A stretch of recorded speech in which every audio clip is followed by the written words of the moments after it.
Réponse.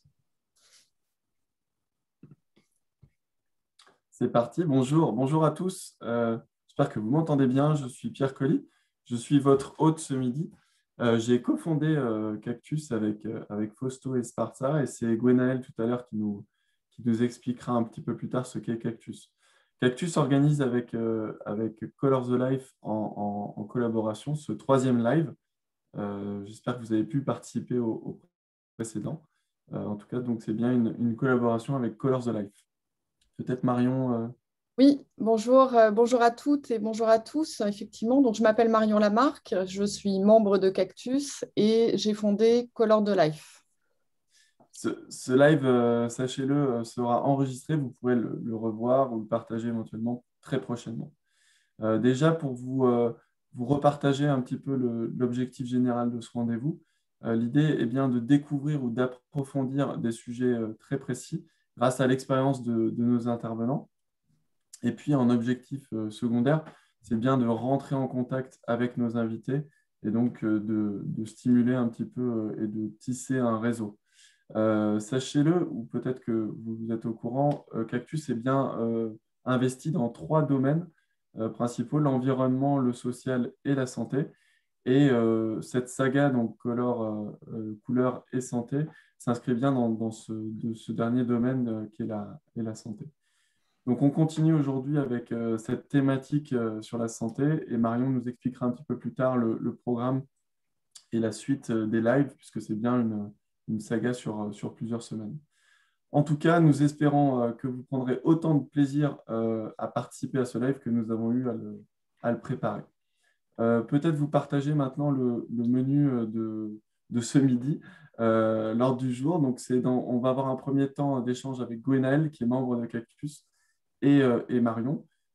Puis, nous aurons trois interventions d'une dizaine de minutes. Ça va être assez rapide. Et on devrait avoir une troisième partie avec un temps de questions-réponses où là, justement, vous pourrez rentrer plus en contact avec nos intervenants.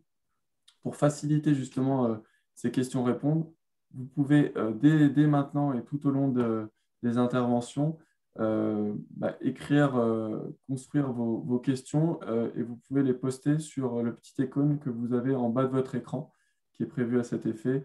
Donc, ces questions, vous cliquez, vous pourrez poser vos questions. Vous pouvez également voter pour les questions que vous souhaitez qu'on pose aux intervenants en premier. Donc ça, c'est facilité par cet outil.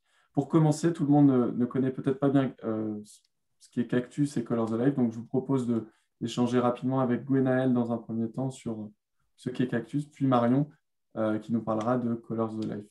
Gwenaël, c'est à toi. Ça marche, merci Pierre. Alors, je vais partager mon écran. Normalement, c'est bon. Bonjour à tous, bonjour à toutes. Merci d'être présents aujourd'hui. Alors, à l'origine de Cactus, Pierre et Fausto. Fausto, pour ceux qui ne le connaissent pas, c'est le jeune homme qui est en haut à gauche, qui sourit, polo bleu sur fond bleu. Pierre et Fausto ont développé la communauté Cactus qui réunit des slasheurs et des auto-entrepreneurs en poste dans différentes grandes entreprises et des agences. Alors, je vais te donner une petite slide. Pour vous en dire plus, comme le rappelait Pierre, la communauté Cactus investit sur des projets générateurs d'impact positif sur trois domaines principaux, l'environnement, la santé et le social. Et pour prendre mon exemple personnel en tant que membre de la communauté, moi je suis designer de service avec un fort focus inclusive design. Au sein de Cactus et de l'agence OCity, j'aide les organisations à intégrer une démarche de conception responsable de produits et de services, une démarche de co-conception qui place les utilisateurs extreme users ou certains diront, ça dépend des termes qu'on choisit, utilisateurs marginaux ou à besoins spécifiques. Donc, placer ces utilisateurs au cœur de l'attention des concepteurs et des process de conception, de l'expérience client ou de l'expérience collaborateur. Voilà, avec de plus en plus aussi de sujets qui relient le social à l'éco-conception, aux sujets environnementaux. Voilà, c'est tout, à peu près tout pour moi. Marion, je te passe le micro, puis je te laisse nous en dire plus sur ton parcours. Est-ce que tu veux que je garde l'écran, je sors du partage d'écran ou je te le laisse? Tu peux le laisser, on le passera après. Donc, effectivement, merci Gwenaël. Donc, de mon côté, j'interviens sur l'identité de marque, le design, la communication, la commercialisation de l'offre, mais aussi sur l'ensemble des processus de conception et de production de la couleur, puisque donc, vous l'avez compris, mon sujet, c'est la couleur. Alors, j'ai une autre casquette, puisque je suis aussi street artiste, et c'est un des sujets que je vais aborder aujourd'hui avec Clémentine. Donc, la couleur, c'est ma passion, et c'est pour ça que j'ai fondé Color the Life. Donc, Color the Life, c'est un réseau d'experts et de designers qui révèlent et utilisent les potentiels de la couleur dans tous les domaines. Et en 2021, j'ai souhaité concentrer l'action de Color the Life dans le domaine de la santé. Merci Marion.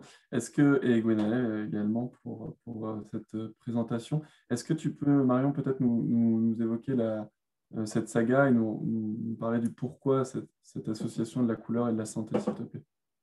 Alors oui, bien sûr. En fait, avec le réseau Color the Life et Cactus, on a construit cette saga sur la couleur et son impact dans la santé. Ce qu'on voulait finalement que l'ensemble des entreprises, des institutions, les industriels du secteur aussi puissent avoir des pistes d'action. Donc des pistes d'action pour favoriser évidemment tout d'abord le bien-être des patients, des résidents, mais aussi améliorer les conditions de travail de leurs équipes, développer les performances de leurs produits. Donc, cette saga a commencé le 9 mars, elle se poursuivra jusqu'en juin. Très bien. Peut-être avant de démarrer, donc, je vous rappelle, vous pouvez poser vos questions et voter pour les questions que vous souhaitez qu'on pose en premier dans le petit icône en bas qui est prévu à cet effet. Et donc, on démarre tout de suite dans le vif du sujet avec Coralie. Oui, alors les 2 semaines passées, on a vu quels étaient les enjeux de la couleur dans le soin. On a vu aussi comment on pouvait acculturer l'usage de la couleur, l'hôpital, pardon, à l'usage de la couleur. Et cette semaine, on va se poser la question ensemble, est-ce que la couleur peut soigner? Donc, Coralie Pittet, elle est chromothérapeute, énergéticienne, auteure, technicienne en analyse biomédicale. Et elle va vous présenter aujourd'hui donc, les possibilités de soins par la lumière ou la matière colorée. Coralie, c'est à toi. Alors, je vais partager l'écran.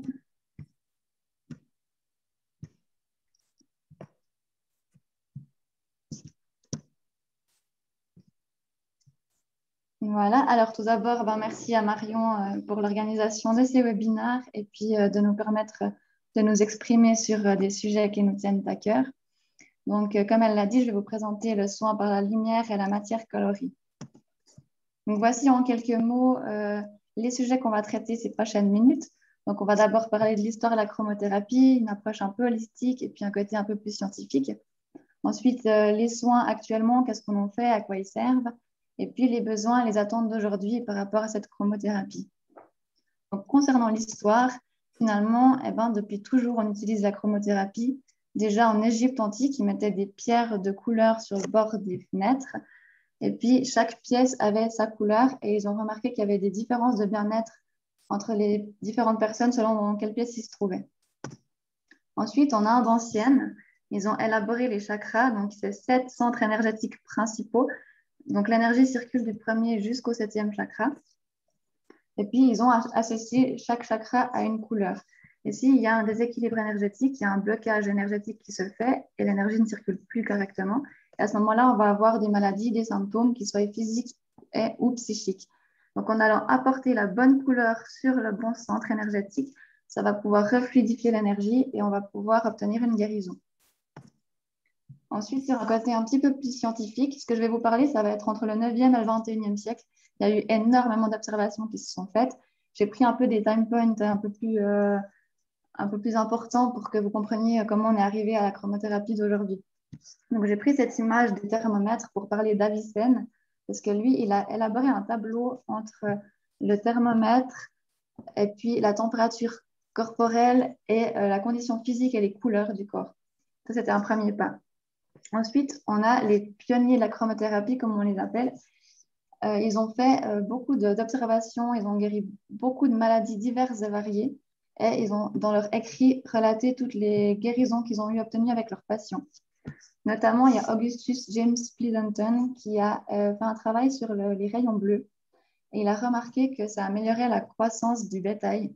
Il a fait de même, du coup, sur des êtres humains, et ça a aussi fonctionné.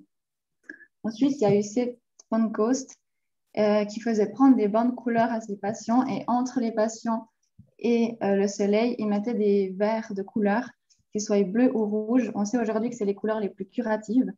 Et puis de cette manière, il a réussi à soigner ses patients de diverses maladies du système nerveux. Ensuite, on a Edwin Budd-Babbitt, un peu dans la même idée que Pancoast, mais il allait un petit peu plus loin. Il a créé des lentilles chromatiques qui avaient déjà plusieurs couleurs. Il y avait du jaune, du bleu ou transparent. Et ces lentilles chromatiques, en fait, c'était les fenêtres de son bureau. Et il faisait prendre les bains de couleurs à ses patients dans ses bureaux, en fait. Là aussi, il a obtenu diverses guérisons. Ensuite, j'aimerais citer Niels Finsen, qui a eu le prix Nobel de la photothérapie, mais il ne s'est pas arrêté là. Il a ensuite fait un travail sur les ondes infrarouges et il a pu prouver qu'il a guéri diverses maladies, notamment le lupus et la variole. Ensuite, il y a eu le père de la chromothérapie, comme on l'appelle, c'est le docteur Dinsa Gadiali. Et lui, il a révolutionné un peu la chromothérapie. Si elle est comme elle est aujourd'hui, c'est un peu grâce à lui. En fait, lui, il part du principe que l'être humain, le corps, est un prisme vivant qui diffracte la lumière et qui puise dans son spectre coloré l'énergie nécessaire à son équilibre. Et il a en plus découvert qu'il y avait une couleur qui activait un organe et ses fonctions et une autre couleur qui inactivait ce même organe et ses fonctions. À savoir qu'une maladie ou des symptômes, qu'ils soient physiques ou psychiques, ça vient d'un déséquilibre sur un endroit du corps qui fonctionne en sur-régime ou en sous-régime. Donc à partir de là, on peut jouer avec cet équilibre et puis obtenir finalement toutes sortes de guérisons. Donc il a élaboré ce tableau super intéressant. On ne va pas pouvoir passer à travers, ça prendra trop de temps, mais où il décrit que chaque couleur, qu'est-ce qu'elle active, qu'est-ce qu'elle inhibe. Donc à partir de là, on peut vraiment jouer avec ça. Ensuite, dans les maternités, ils ont utilisé la lumière bleue pour soigner la jaunisse du nouveau-né. C'est encore des choses qui se font actuellement. Sinon, je voulais aussi citer la professeure Tina Kara, qui elle aussi a révolutionné la compréhension des bienfaits de la lumière sur le corps humain, sur son travail sur les mitochondries, donc les mitochondries qui se trouvent à l'intérieur de chaque cellule et qui sont responsables de la chaîne respiratoire. Et puis, elle s'est rendue compte que la lumière activait cette chaîne respiratoire et puis donnait de l'énergie aux cellules. Donc, autrement dit, finalement, qu'une cellule est lumière. Et comme nous réagissons à ce que nous sommes, nous réagissons à la lumière. La NASA a aussi utilisé les ondes infrarouges et les couleurs rouges pour guérir les cicatrices et les blessures des astronautes. Il y a aussi l'Airbus A350 qui a utilisé diverses couleurs avec diverses intensités pour reproduire le système biologique de la mélatonine en fonction du fuseau horaire. Il y a aussi le docteur Agrapart qui a fait plusieurs écrits sur la couleur et ses fonctions. Et lui, il part du principe qu'une maladie est soit froide, soit chaude, soit sèche, soit humide. Si par exemple on prend une maladie froide, qu'est-ce que le corps va faire pour compenser? Il va donner des symptômes de chaleur. Si avec la chromothérapie, on vient ramener de la chaleur, le corps n'aura plus besoin de compenser et on va obtenir une guérison des symptômes. Donc finalement, avec tout ça, qu'est-ce qu'on est arrivé aujourd'hui au niveau des soins, comment ça se passe? Donc, vous l'aurez compris, on peut traiter toutes sortes de maux qui soient physiques, comme des problèmes de peau, de circulation sanguine, tout ce qui est osseux, musculaire, des maux de tête, système immunitaire, etc. Autant des maux émotionnels comme des stress du quotidien, des traumatismes, des chocs. Pour les enfants, ça fonctionne très bien. Pour les cauchemars, les problèmes à l'école, tout ce qui est confiance en soi, c'est finalement un sujet important aujourd'hui. Donc, comment on applique ces couleurs? Donc, avec une lampe de poche, comme ça, où on peut changer les filtres de couleur au bout pour choisir la couleur adéquate. On peut mettre à distance de la peau ou avec un petit embout comme cela, qu'on peut vraiment aller toucher des points précis. On a aussi un spot qui peut du coup diffuser sur une plus large partie du corps. On peut coupler avec des pierres aussi. Du coup, la couleur de la pierre plus la couleur du spot, ça fait un double effet. J'utilise aussi des filtres comme ça. C'est des filtres gel qu'on utilise pour la photo, qu'on peut coller sur différentes parties du corps. Aussi, un petit peu la méthode de Pancoast, on peut utiliser des verres de couleur. On peut remplir nos bouteilles d'eau, les mettre devant le soleil et puis boire cette eau 15 minutes après, plus ou moins. Pour ceux qui n'y croient pas, vous pouvez essayer à des personnes qui ne savent pas, j'ai déjà fait le test, de faire boire cette eau à certaines personnes. Et puis, elles m'ont demandé pourquoi cette eau avait un goût différent. Donc, comme quoi, l'énergie de la couleur agit quand même sur cette eau. Et puis, il y a aussi tout ce qui est les LED. On peut aussi avoir une bouteille transparente. On pose la bouteille sur la LED et puis ça fait le même effet que les bouteilles de couleur. Ou simplement pour des ambiances, on peut mettre ces lumières LED ou par visualisation. Finalement, où est-ce qu'on intègre les couleurs dans le corps? Par les points d'acupuncture. par les méridiens, par les chakras, comme on a vu aussi au départ, par les organes directement, ou alors par les yeux, parce que ça va aller directement agir sur le système nerveux central. Donc, j'avais envie de vous parler de 3 cas comme exemple. Il y aurait tellement d'exemples à donner pour vous montrer l'efficacité de ces traitements, mais j'en ai choisi 3 pour vous imaginer un petit peu la situation. Donc, j'ai reçu un jeune homme entre 25 et 30 ans qui avait des problèmes de dos. Il était voir beaucoup de masseurs, d'ostéopathes, de kinés, tout ce qu'on veut. Et puis, ça ne fonctionnait pas. Il est chauffeur poids lourd, donc c'était un peu compliqué d'exercer son travail. On a fait 3 séances d'1 heure de chromothérapie et il n'a plus du tout ressenti de douleur au dos et il peut retravailler normalement. J'ai aussi reçu un homme pour des problèmes d'impuissance sexuelle, par exemple. On a fait une séance de 45 minutes et puis le problème était résolu. Aussi un enfant qui est venu parce qu'il n'arrivait pas à passer des nuits complètes, il se réveillait tout le temps, il avait besoin de dormir avec ses parents. On a fait 4-5 séances, à savoir que pour les enfants, comme ils sont beaucoup plus réceptifs, on va faire plus de séances sur des laps de temps plus courts. Et puis finalement, après 4-5 séances, comme je disais, du coup, il a pu dormir dans son lit sans se réveiller et puis d'une traite. Donc, que retenir de tout ça finalement? Le corps a besoin de toutes les couleurs pour se sentir en harmonie. S'il y a une carence d'une de ces couleurs, on peut observer des symptômes qui soient physiques et ou psychiques. Donc, le but étant de venir réapporter cette couleur qui manque à ce corps pour retrouver une harmonie, un bien-être et puis ne plus avoir de maladies et de symptômes. Et aujourd'hui, donc finalement, où on en est, j'ai repris une phrase d'un site de chromothérapie parce que je trouve qu'elle veut juste tout dire de la situation. Elle décrit très bien où on en est aujourd'hui. Donc, elle dit que la médecine traditionnelle estime que la chromothérapie à but curatif n'est pas assez étayée scientifiquement, mais reconnaît que ses effets sont tout à fait validés. Donc là, tout est dit. Donc, où on aimerait aller après ça, c'est que soit les observations qui sont faites depuis des siècles et des siècles, le fait d'en parler comme aujourd'hui, qu'on entende finalement toutes ces observations, qu'on voit que c'est concret, que ça fonctionne, ça permet à la médecine de reconnaître cette technique. Ou alors, si ce n'est pas suffisant, ben, simplement qu'on puisse mettre en place des études chiffrées pour que ça soit reconnu et prouvé. Pourquoi finalement? Ben, pour élargir l'utilisation, pour soigner encore plus de personnes, pour que plus de patients puissent bénéficier de ces soins, qu'ils puissent être guéris et puis au final, ben, faire rayonner le monde de bonheur avec toutes ces couleurs. Donc voilà, je vous remercie infiniment pour votre écoute. Merci beaucoup, Coralie. Avant d'enchaîner donc avec une seconde intervention, je vous rappelle que vous pouvez poser des questions à Coralie et voter pour certaines qui auraient déjà été posées. On enchaîne ensuite maintenant avec Marion et Clémentine. Clémentine Vaccin est éducatrice spécialisée. Elle a longtemps travaillé aux côtés d'enfants autistes. Marion et elle ont mené un projet à l'établissement de santé mentale de l'agglomération lilloise et c'est ce projet dont elles vont nous parler dès maintenant. Je vous laisse la parole. Merci Pierre.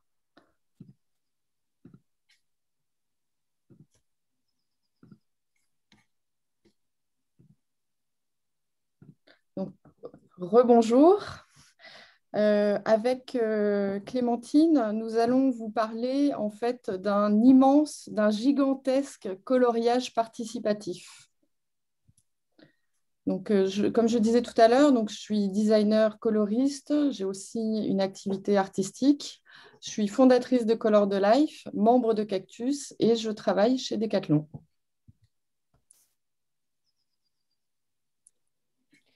Bonjour, vous m'entendez? Très bien. Alors, moi, je suis Clémentine Vaccin, éducatrice spécialisée actuellement pour la ville de Lille. J'ai travaillé 10 ans donc, à l'hôpital de Jour-le-Regain, qui accueille des enfants atteints du spectre autistique. On dit maintenant TSA. C'est ainsi qu'on appelle l'autisme aujourd'hui, car cette terminologie représente mieux la diversité des formes que peut prendre l'autisme. Donc, on parle plus de TSA. Donc le projet qu'on va vous présenter, en fait, c'est une œuvre qui a été réalisée dans le cadre d'une résidence à l'EPSM. C'est un projet qui a été soutenu par le programme Culture Santé de la DRAC ARS des Hauts-de-France Et c'est aussi un projet qui a fait l'objet d'un POC dans le cadre de l'île capitale mondiale du design 2020.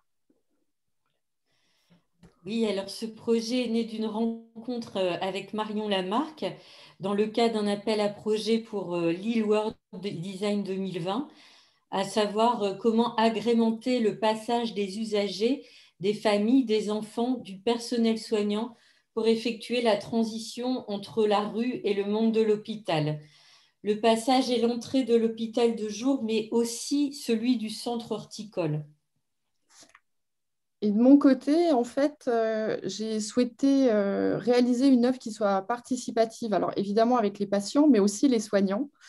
Comme l'a dit Clémentine, on est sur le chemin qui emmène vers le centre horticole. Donc, c'était génial pour moi parce que c'était l'occasion de travailler aussi le végétal. Alors, pour vous parler un petit peu du public accueilli dans l'hôpital de jour, donc ce sont des enfants qui sont jeunes puisqu'ils ont entre 2 ans et demi et 8 ans et dont les symptômes donc, de TSA sont multiples et d'intensité variable. Ce qu'on sait, c'est que l'autisme est un trouble neurodéveloppemental et que le développement de l'enfant est principalement affecté dans la communication, les interactions sociales. Alors, ce qui peut intéresser par rapport à notre projet, c'est qu'on se rend compte que le rapport de la gestion de l'enfant à son environnement est souvent particulier, avec un besoin de repère et d'immuabilité. Les patients de l'EPSM sont aussi ceux du centre horticole, donc qui vont utiliser ce passage. Le centre horticole a la particularité d'être un lieu ouvert où justement les patients usagers peuvent oublier qu'ils sont malades, quelle que soit leur pathologie qui les a menés au sein de l'EPSM. Donc, voici la simulation donc, du projet. Donc, à gauche, mes premiers essais pour valider la technique. La première chose, c'est que le passage est très, très long, puisqu'en fait, là, ça fait quand même 30 mètres de long. Quand on arrive par la rue, il était nécessaire finalement d'accompagner la marche tout le long de ce chemin, soit donc pour rentrer jusqu'au regain, soit par ici pour aller au centre horticole. Donc j'ai souhaité en fait travailler sur un dégradé progressif de couleurs végétales froides jusqu'à des couleurs de végétaux chauds, puisqu'on sait qu'une couleur chaude on a l'impression, on va dire, qu'elle avance par rapport aux couleurs froides. Donc, ça permet de réduire optiquement la distance parcourue. Les couleurs, en fait, elles ont été apposées. Le projet, c'était d'apposer les couleurs comme des pixels, finalement, sur le mur en briques. Et tout ça pour soutenir le dégradé de couleurs de feuillage que vous avez ici. Donc, en fait, la peinture est là pour soutenir le mur le temps de la pousse des végétaux. Voilà, alors c'est un projet effectivement qu'il fallait partager avec l'équipe. Donc, ce qu'on peut voir sur les photos qui était important, c'était de mettre en avant que tout ça allait améliorer la qualité de l'environnement parce qu'on peut bien voir aussi que il y a des gens qui déposaient par exemple leurs poubelles à l'entrée du site et l'équipe a accueilli ce projet en ayant voilà, confiance en ce qu'on a pu leur expliquer. Notamment, Marion a vraiment pris le temps de discuter avec tous et d'observer les enfants. Et donc, ils lui ont fait confiance aussi. Marion a été dans l'écoute. Et donc, certains auteurs disent que les gens qui travaillent auprès de personnes atteintes d'autisme ont parfois, à force, les mêmes symptômes et le changement n'est pas toujours facile à accueillir. Donc, c'est quand même un beau challenge. Alors du coup, pour démarrer, en fait, avec Étienne, le responsable du centre horticole, on a fait un tour du centre et on a sélectionné tous les types de végétaux qui pouvaient être intégrés dans la fresque. Donc évidemment, en fonction de leurs besoins en sol et leurs besoins en lumière. Et ensuite, on est allé chercher vraiment chaque variété en fonction de leur feuillage, puisqu'il fallait travailler ce dégradé-là. Donc, quand on a reçu les végétaux avec les patients du centre horticole, on a contre-typé les teintes, c'est-à-dire qu'on est allé chercher la couleur exacte de chaque feuille. Et ce qui est amusant, c'est qu'en faisant cet exercice, moi, je me suis aperçue que les gammes de verts de feuillage, vraiment les verts, hein, je parle pas des jaunes ou des rouges, mais les verts, en fait, sont tous plus ou moins dans la même teinte. À partir de cette gamme, donc, qui correspond aux couleurs des feuillages, j'ai pu avoir une structure pour le dégradé. Sur cette structure, j'ai intégré des couleurs plus vives, puisque l'idée, c'était de simuler aussi les effets de la lumière quand elle passe dans les feuillages, quand elle renvoie vraiment la pleine couleur du feuillage lumineux. Le centre horticole ensuite et les patients du centre se sont occupés de la plantation donc, à l'automne 2019. Et encore aujourd'hui, c'est un projet qui continue puisque, comme toute plate-bande, il s'agit de l'entretenir. Donc, c'est toujours en cours. Alors, la phase de peinture était prévue au printemps 2020, donc il y a pile un an. Malheureusement, donc, avec la Covid, j'ai pu commencer à peindre seulement avec Clémentine, qui est ici, mais aussi donc, avec d'autres soignants du Regain. Et puis, le Covid s'installant, les enfants et les personnels du Regain, les patients du centre horticole ne pouvant pas venir peindre dans un premier temps, le PSM a eu la gentillesse de nous autoriser finalement à peindre aussi avec ma famille et mes amis. Et toujours Clémentine. Voilà, alors il faut savoir que j'ai découvert, alors j'aime aussi énormément la couleur depuis longtemps, mais c'était vraiment un ressenti de bien-être de peindre ces briques, un peu de liberté aussi, puisqu'on a le droit de dépasser.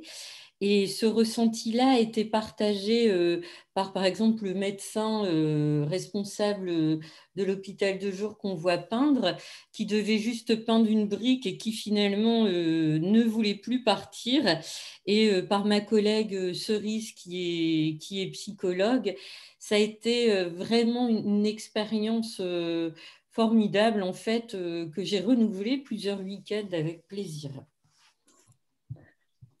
Donc, voici le résultat depuis l'entrée du site.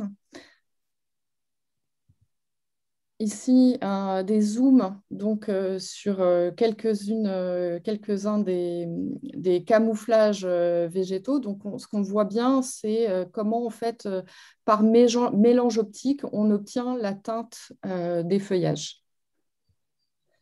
Et donc, une dernière vue, plutôt depuis ici, depuis le côté du Regain, donc, qui nous emmène, là où on est donc, dans les couleurs chaudes, qui nous emmène vers la rue. Alors, quelques semaines après avoir fait la première partie de la fresque, hein, donc que vous venez de voir, les enfants ont pu réintégrer le Regain. Et donc, j'ai eu l'occasion d'animer un atelier avec 3 d'entre eux. C'était une activité qui, a priori, n'avait jamais été réalisée, c'est-à-dire de peindre, oui, la craie sur le sol, oui, mais là, évidemment, peindre des murs en extérieur, c'est un moment de convivialité très réjouissant. Les enfants entraient vraiment en interaction avec les soignants, mais avec moi-même également. On se connaissait un petit peu, puisque, comme l'a dit Clémentine tout à l'heure, j'avais passé du temps sur le site. Et ils ont pu, en fait, pour choisir quelle couleur ils allaient apposer, donc je leur avais disposé les couleurs et les sélectionner au fur et à mesure. Et en fin de séance, les soignants ont pu aussi continuer à peindre sur le mur. Voilà, donc ce qui était important, c'est que ce projet a servi vraiment comme on le souhaitait, à la fois aux familles qui passent par là et à l'équipe qui s'est approprié le lieu d'une autre façon.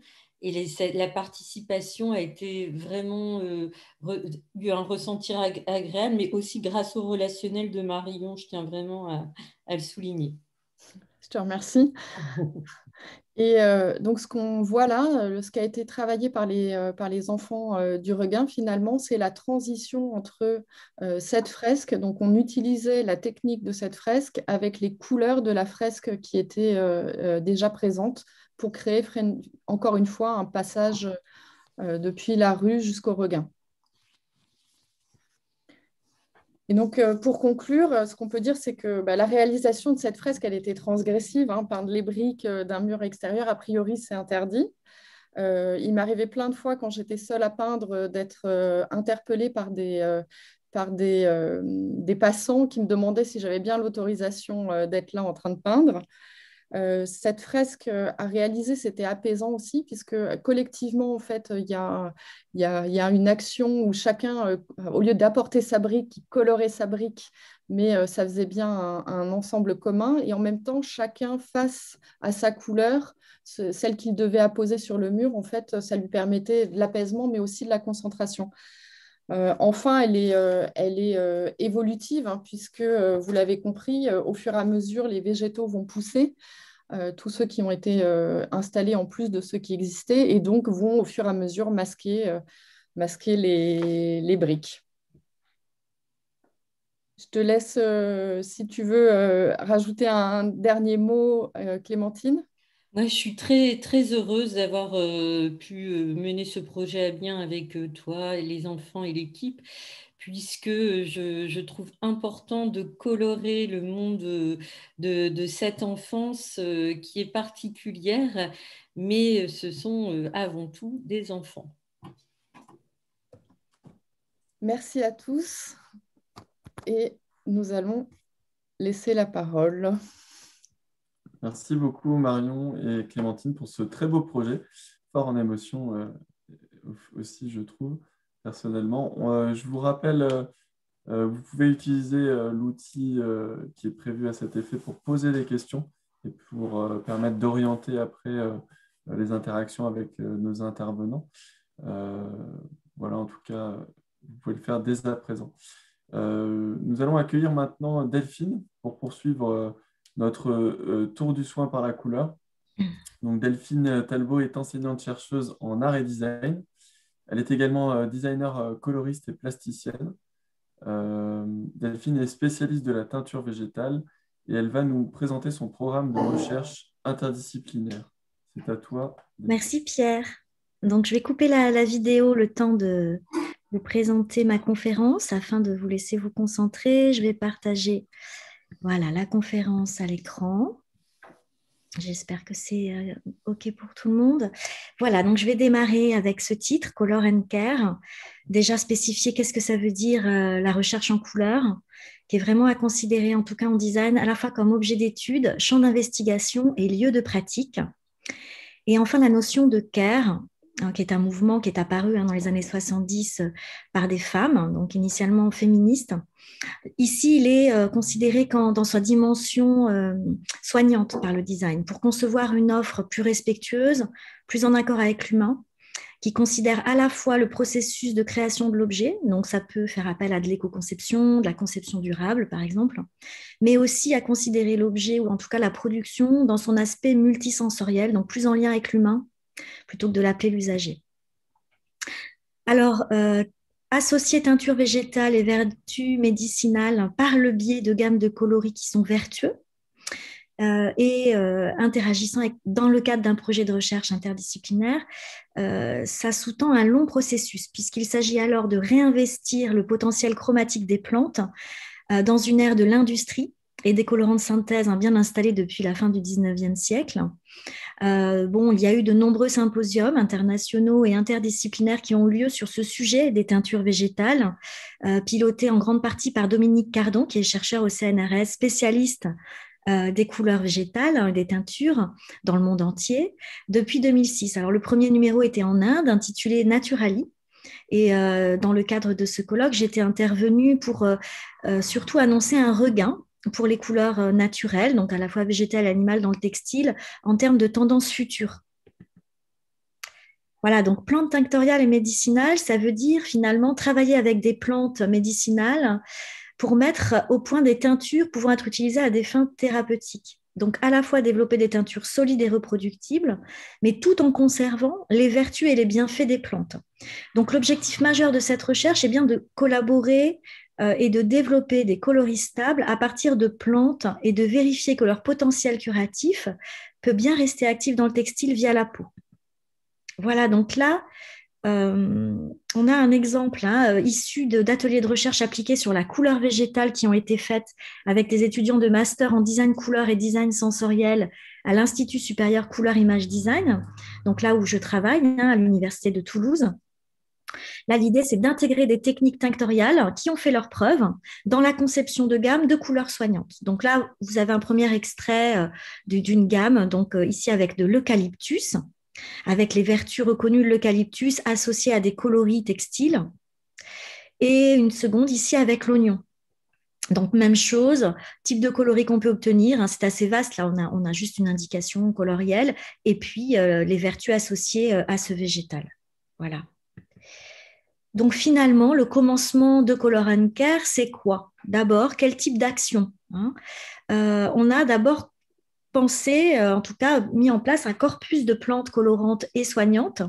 Donc là, c'est bien entamé. Je suis partie de collectes faites au sein d'ouvrages de Dominique Cardon, donc plutôt des ouvrages d'histoire ou d'archéologie de la couleur, où j'ai repéré des usages anciens et actuels qui vont utiliser des teintures végétales pour des usages médicinales, thérapeutiques, soignants, protecteurs. Alors, on en retrouve en Égypte antique, on en retrouve en Afrique du Nord encore aujourd'hui, ainsi qu'en Afrique de l'Ouest notamment.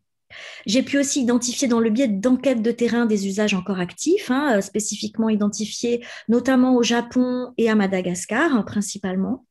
Et puis des ouvrages sur les plantes médicinales qui sont souvent des plantes endémiques, donc qui sont reconnues aussi colorantes, comme c'était le cas à Madagascar, puisqu'effectivement Madagascar, c'est là où est né ce projet, en 2017, où il y a eu un symposium qui rassemblait à la fois des chercheurs sur les teintures végétales, spécialistes en chimie, en histoire, en archéologie, mais aussi des artisans, des artistes.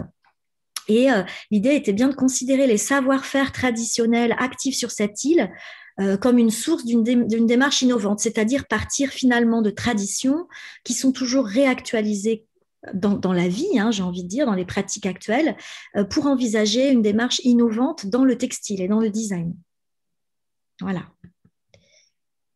Donc, cette expertise, elle résulte d'une recherche que je mène sur les teintures végétales depuis 2004, qui a commencé dans le cadre d'une thèse de doctorat, et puis dans des missions de recherche effectuées énormément au Japon, là où on retrouve effectivement des pratiques tinctoriales depuis toujours, qui ont été préservées parce que ça fait partie aussi d'un patrimoine reconnu et qui est finalement soutenu par les politiques japonaises. Et puis, ce sont des transmissions intergénérationnelles, donc des traditions tinctoriales et textiles anciennes et perpétuées, que j'ai pu identifier comme des territoires chromatiques en travaillant avec des maîtres teinturiers ou des teinturières aussi dans les îles d'Okinawa notamment.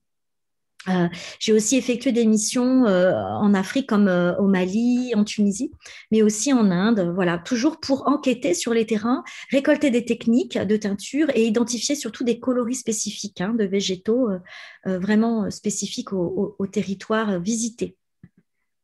Oui, donc là, c'est un exemple, cette photo d'un professeur japonais avec qui je travaille, qui est venu intervenir à l'Institut aussi, puisqu'on échange nos savoir-faire. Les enjeux et l'expertise dans le secteur de l'habillement et aussi de les considérer est important, puisque cette recherche a une ambition de pouvoir permettre des productions textiles teintes avec des plantes, mais qui soient aussi des textiles potentiellement soignants. Donc, je collabore pour cela avec une designeuse qui se dit trend forecaster, c'est-à-dire qui va anticiper de nouveaux usages, de nouvelles pratiques, qui s'appelle Vanessa Kos et qui travaille pour l'agence Trend Union, qui est un bureau de style parisien plutôt destiné aux moyens de gamme et haut de gamme en habillement notamment, et le studio Lee et Delcourt. Donc, j'ai effectué avec elle plusieurs collaborations. Ça a commencé avec la publication de cette revue qui s'appelle Bloom, qui est issue de leur bureau et qui se destine à valoriser tous les potentiels du végétal en tant qu'inspiration, mais pas seulement. Et là, il y avait un numéro spécial donc, sur la teinture. Et donc, à partir de cette publication, il y a eu effectivement un essai de pointer et de percer dans le milieu industriel textile de l'habillement. Donc, j'ai pu effectuer une conférence auprès de ses clients. Et puis, une gamme est née, développée entre le bureau de style Trend Union et le CRIT Horticole de Rochefort, qui produit des extraits de colorants végétaux. Donc, cette gamme de textiles, ça a pu créé quelques collections capsules, mais voilà, les avis, les retours ont été mitigés parce que extraire sous forme de poudre des plantes, les colorants, eh bien, on a une perte quand même un petit peu chromatique. Et puis parfois, des couleurs qui peuvent sembler soit un petit peu pâles, soit un peu instables. Et c'est pas bon pour les couleurs végétales, en tout cas pour la reconnaissance, puisqu'elles sont en réalité très solides et très profondes, même très complexes, hein, en regard des colorants de synthèse qu'on connaît. Mais effectivement, il y a eu une volonté un petit peu de reproduire le modèle des couleurs de synthèse qui sont sous forme de poudre et qui permettent un dosage précis, une bonne reproductibilité. Donc aujourd'hui, voilà, on a ce constat, on se rend compte qu'effectivement, il faut plutôt repenser le modèle et effectivement, travailler avec les plantes directement serait plus intéressant. Donc une recherche va être lancée aussi avec le Centre international de la tapisserie d'Aubusson. On commence à réfléchir à ça avec eux là pour effectivement revoir un peu tout ça et proposer des teintes stables, reproductibles, qui aient une belle vivacité et un intérêt coloriel vraiment prégnant. Voici un exemple de gamme de couleurs néanmoins qui avait été faite donc, par Trend Union à partir des coloris issus des végétaux, simplement pour dire qu'il est important effectivement pour percer dans l'industrie textile de faire récit à la fois pour imaginer des produits adaptés, colorés avec des plantes, mais aussi pour générer de nouveaux usages, bien sûr, parce que c'est non seulement avoir des couleurs qui viennent d'une autre ressource, mais c'est aussi penser autrement notre propre habillement et notre propre rapport au corps, hein, ça c'est important. Voilà, donc l'idée c'est de produire finalement une palette de couleurs sensorielles qui soit effectivement non seulement issue de plantes, donc du vivant, mais qui ait aussi elle-même une vie interne, hein, puisque parfois ces colorants ou ces coloris sont interactifs avec leur environnement. En tout cas, le procédé de coloration est certainement plus écologique et plus propre, on va dire, hein, pour la planète, en tout cas non polluant. Et puis on peut aller jusqu'à imaginer des choses bonnes pour la santé. Et en cette période, on sait à quel point ça a du sens hein, de faire ça plus que jamais. Voilà, donc là encore des extraits hein, de gammes qui valorisent les teintures végétales avec Trend Union. Alors, effectivement, là, on est presque dans la tâche. Hein, on reconsidère la couleur autrement. On renvoie aussi à l'histoire de la teinture qui a souvent été vue comme un endroit sale qu'on mettait à l'extérieur des villes hein, quand on avait encore la teinture dans les pays hein, qui étaient non délocalisés, j'ai envie de dire. Et pourtant, ces couleurs, elles sont intéressantes. Et là, on voit le travail d'India Flint où on a un effet de texture, mais aussi une interaction de l'eucalyptus, qui est la plante majeure qu'elle utilise, puisqu'elle est australienne, et différents types d'eucalyptus, différents types de coloris, mais aussi d'interactions potentielles avec le pH, avec le soleil, et ce qu'on voyait avant comme étant problématique, puisque la couleur bouge, la couleur peut changer, etc. On peut aussi le visiter comme un nouveau potentiel en termes de design, une valeur ajoutée, des couleurs uniques. Donc voilà, tout ça est en fait un potentiel génial hein, pour réinventer finalement notre rapport à la couleur et encore une fois à ce qui nous entoure et au plus près de notre corps, l'habillement. Hein. Donc voilà ici un exemple hein, d'atelier de teinture qui se fait toujours avec des plantes hein, à l'Institut. Je travaille exclusivement avec des plantes, parfois avec quelques animaux comme la cochenille, mais voilà, sinon c'est majoritairement des plantes, que ce soit des cueillettes ou des grands thym, donc des plantes tinctoriales hein, qui sont cultivées. Voilà. Et puis, bien sûr, visiter la matérialité, la sensorialité de ces coloris, en faire des gammes pour les valoriser, les nommer, toucher à la poétique aussi de la couleur et à tout ce qu'elle vient traverser aussi dans l'imaginaire et la mémoire en rapport à des territoires, hein, avec des approches parfois cartographiques des territoires. Voilà ici un extrait de la gamme qui est en cours de conception avec Vanessa Cause, donc où on a des échantillons teints à partir de plantes principalement donc françaises, japonaises et de Madagascar, puisque c'est voilà issu de mes collectes et de mon travail hein, de teinture en lien avec des artisans et puis avec des plantes locales. Et puis valoriser la plante, expliquer ce qu'elle est, cette plante, ce qu'elle permet, valoriser aussi des usages qui sont en cours et qui sont non seulement symboliques, mais ont une valeur, une existence propre, bien sûr, puisqu'il y a des vertus qu'on peut reconnaître, et puis mettre en vis-à-vis avec des photographies, parce que c'est ce qui permet effectivement de comprendre comment le rapport à la peau, le rapport au corps, et lui aussi, il va être revisité par l'usage de ces couleurs-là. Donc, on est vraiment dans une redécouverte sensorielle du corps et de la couleur hein, par ce travail. Voilà. Donc, effectivement, cette gamme, elle est prescriptive au départ. Elle est là pour valoriser, pour faire comprendre, mais aussi pour faire prendre conscience de la diversité de ces plantes et de ces possibilités colorielles, ce qui est infini en réalité. Et puis accompagner avec des conseils auprès des acteurs qui seraient intéressés pour aller plus loin dans ces usages-là et dans le développement de ces couleurs-là. Voilà, donc c'est une recherche effectivement qui est interdisciplinaire. Des laboratoires ont été identifiés au Japon, en Grèce et en France, avec un démarrage qui est pressenti autour de 2 plantes.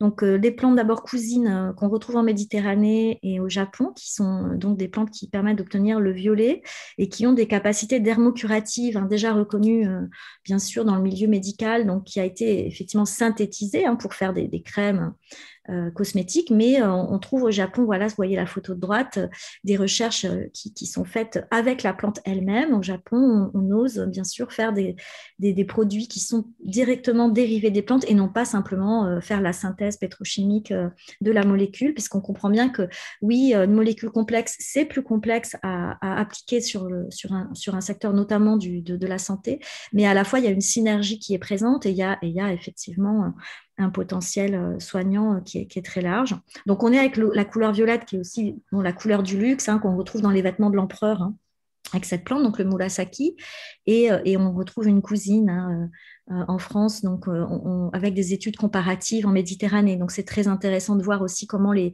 2 cultures et aussi les 2 laboratoires vont s'approprient ces plantes et les considèrent. Voilà. Et puis après, la question effectivement de développer une recherche en lien avec ces laboratoires. Et j'ai notamment une étudiante en couleur qui aujourd'hui a replanté cette plante japonaise, en tout cas a planté cette plante japonaise en Belgique pour faire des tests et créer un nuancier de coloris.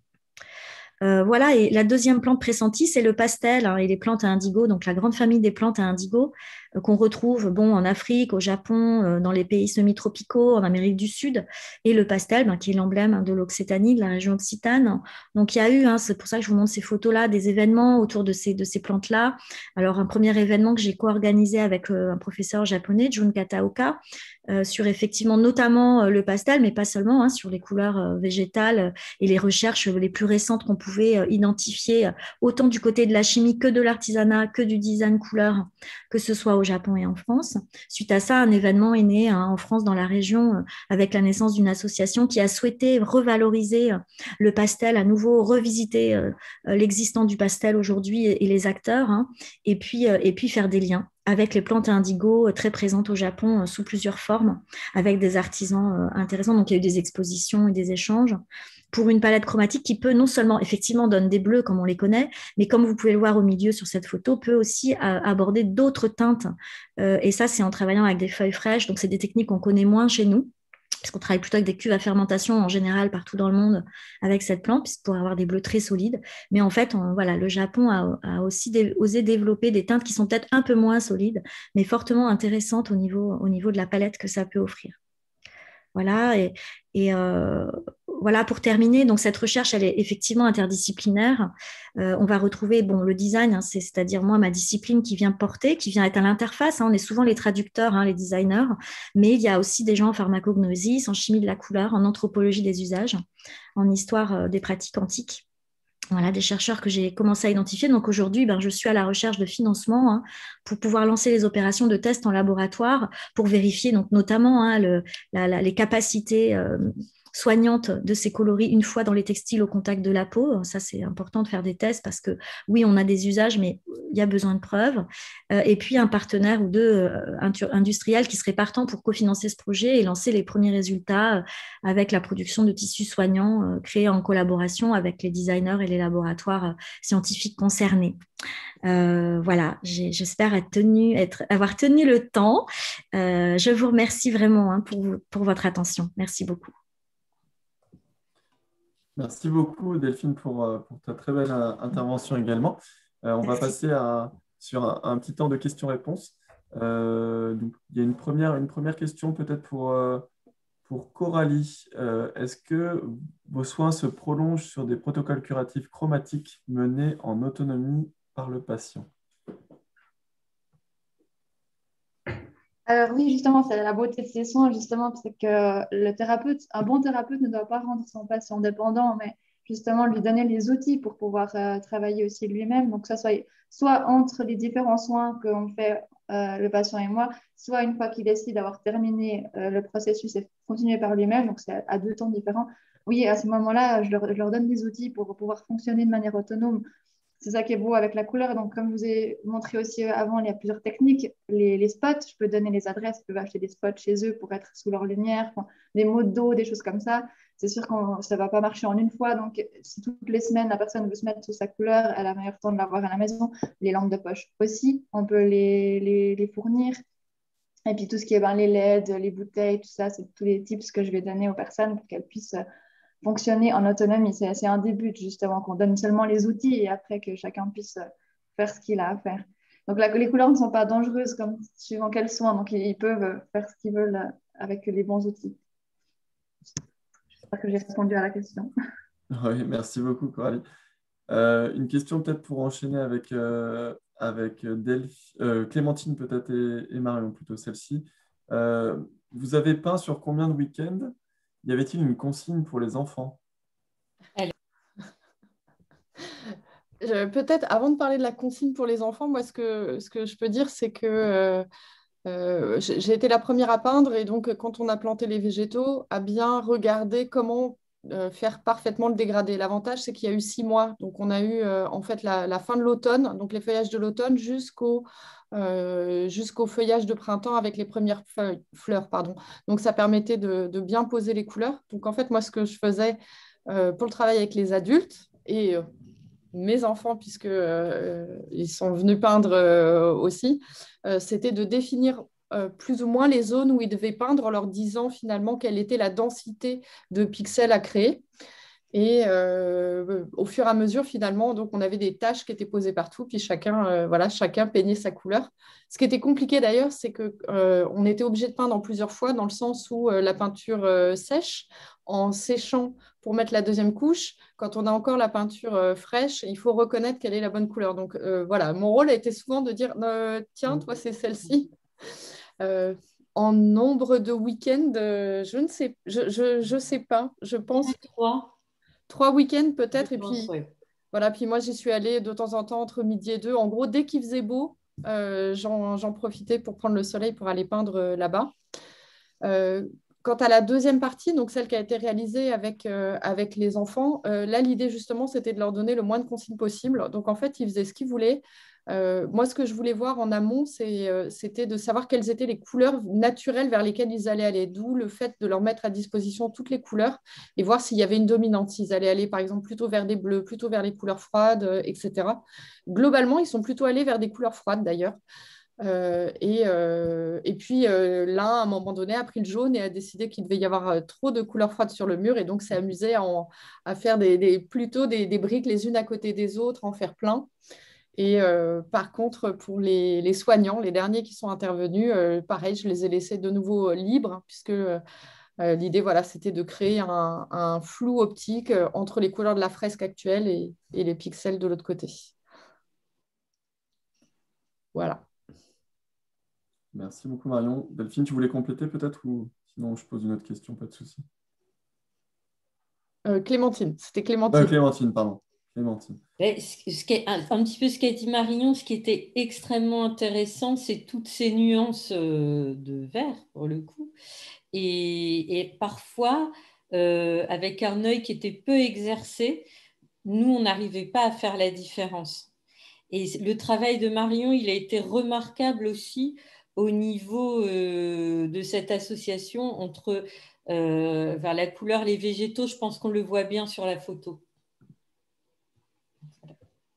Merci beaucoup, Clémentine et Marion. On peut prendre peut-être une dernière question pour Delphine. Donc, je la lis, elle est tombée dans le fil de discussion, mais comment sensibiliser les grands industriels aux vertus de ces teintures végétales? Ce savoir-faire perdu en Occident, semble-t-il. Et quid de la quantité, quid des nouvelles gammes de peinture aux algues? Il y a plusieurs questions là. Alors, je vais essayer de répondre.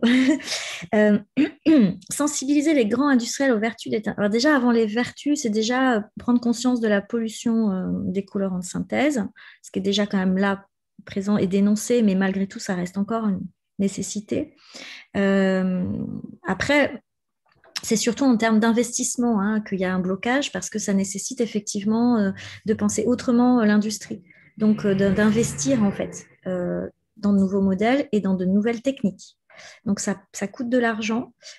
Pour ça, c'est pour ça que moi, je prends le biais d'épreuves et de sensibiliser, parce qu'il faut aussi des financements, donc il faut des subventions, donc c'est aussi sensibiliser les politiques, et pour ça, il faut des preuves, il faut des manifestations, il faut des choses qui existent.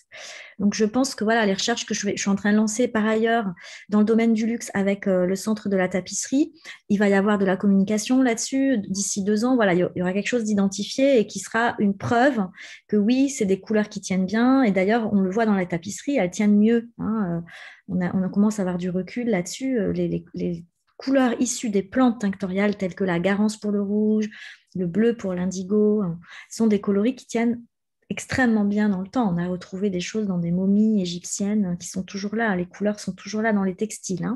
Donc, on le sait, malgré tout, on le sait quand on est dans la recherche et concerné par ce sujet, mais il y a encore une espèce de croyance qui dit que les teintures végétales ne tiennent pas, c'est compliqué, etc. Alors oui, il y a des plantes, comme je le disais, qui ont une sorte d'instabilité avec leur environnement proche, mais ce n'est pas le cas de toutes les plantes. Et au contraire, je pense que ces plantes qui sont dites instables peuvent aussi être visitées pour d'autres modèles chromatiques. Mais ça demande du temps, parce que ça demande de changer les croyances, les modèles, et d'investir de l'argent dans des nouvelles manières de produire. Après, ça coûte, mais en même temps, les sources pétrochimiques vont aussi se raréfier. Donc, il y aura de toute façon, tôt ou tard, une nécessité urgente de changer les ressources. Voilà.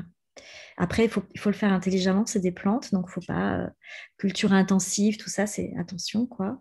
Et l'autre question qui était dans la question, c'était quoi? J'essaie de la rechercher. Oui, des nouvelles gammes de peinture aux algues.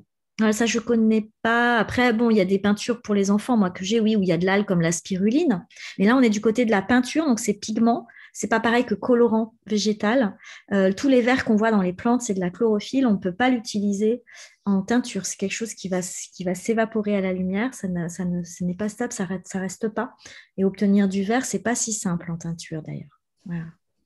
J'essaie de faire court. Super. Un grand merci à toutes nos intervenantes. Merci à vous. Coralie, Clémentine, Marion, Gwenaëlle, Delphine. Peut-être, Marion, avant de te laisser le mot de la fin, juste vous rappeler que vous retrouverez, et c'était une des questions que vous avez peut-être, ce live, vous le retrouverez en replay sur les sites de Cactus et de Color the Life. Et je te laisse le mot de la fin, peut-être, Marion. Un grand merci. Oui, merci. N'hésitez pas donc, à nous rejoindre mardi prochain à la même heure pour découvrir, donc cette fois-ci, ce sera 2 projets de design qui sont dédiés aux personnes dépendantes, donc toujours sur la couleur. Merci à nos intervenantes, merci à Cactus, à nos partenaires donc, pour ce voyage autour de la couleur dans le domaine de la santé. Restez connectés car les actualités sur le thème couleur et santé, ça va se poursuivre jusqu'en juin. Et si vous souhaitez participer donc, à nos communautés, que ce soit Cactus ou Color de Life, à nos lives, si vous avez besoin même d'accompagnement dans vos entreprises par nos experts, surtout n'hésitez